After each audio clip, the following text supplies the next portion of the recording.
ಈಗ D K Shivakumar ಅವರ ಹೆಸರು ಪ್ರಸ್ತಾಪ ಆಗದಿದ್ರು ಕೂಡ ನೀವು ಕೆಲವೊಂದಷ್ಟು ವಿಚಾರ ಪ್ರಸ್ತಾಪ ಮಾಡಿದಾಗ ಇಂಡೈರೆಕ್ಟ್ಲಿ ಡಿ ಕೆ ಶಿವಕುಮಾರ್ ಅವರದ್ದೇ ಮುಖಗಳು ಮುನ್ನೆಲೆಗೆ ಬರ್ತಾ ಇದೆ. ಈಗ ಡಿ ಕೆ ಶಿವಕುಮಾರ್ ಮುನ್ನೆಲೆಗೆ ಹೆಸರು ಬಂದು ಮುಖ್ಯಮಂತ್ರಿ ಆಗ್ತಾರೆ, ಆಗಲೇ ಅವ್ರ ಹಣೆಯಲ್ಲಿ ಬರೆದಿದ್ರೆ ನಮ್ಮದೇನು ಅಡ್ಡಿ ಇಲ್ಲ.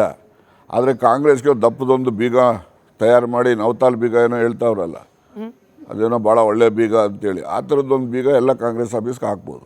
ಡಿ ಕೆ ಶಿವಕುಮಾರ್ ಅವರು ಸಿಎಂ ಆದ್ರೆ ಡಿ ಕೆ ಶಿವಕುಮಾರ್ ಅವರು ಸಿಎಂ ಆದ್ರೆ ಅಲ್ಲಲ್ಲ, ಆ ರೀತಿ ನಾನು ಹೇಳೋದಲ್ಲಮ್ಮ.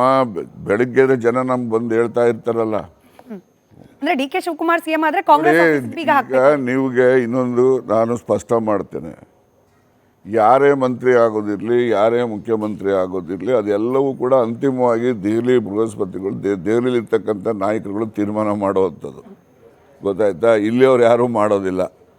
ಅದರಿಂದ ಅವ್ರು ಏನು ತೀರ್ಮಾನ ಮಾಡ್ತಾರೆ ಅದನ್ನು ದೆಹಲಿನಲ್ಲಿ ಏನು ತೀರ್ಮಾನ, ಬಿ ಜೆ ಪಿನಲ್ಲೂ ಅಷ್ಟೇ, ಕಾಂಗ್ರೆಸ್ ಪಾರ್ಟಿನಲ್ಲೂ ಅಷ್ಟೇ, ಅಂತಿಮವಾಗಿ ಇವರೆಲ್ಲ ಅಭಿಪ್ರಾಯ ಕೇಳ್ತಾರೆ ಅಂತ ನಾನು ಅಂದ್ಕೊಂಡಿದ್ದೀನಿ. ಅಭಿಪ್ರಾಯ ಕೇಳಿ ಅಂತಿಮವಾಗಿ ಅವ್ರು ನಿರ್ಣಯ ತೊಗೊಳ್ತಾರೆ, ಆ ನಿರ್ಣಯ ಜಾರಿಲಿರುತ್ತೆ.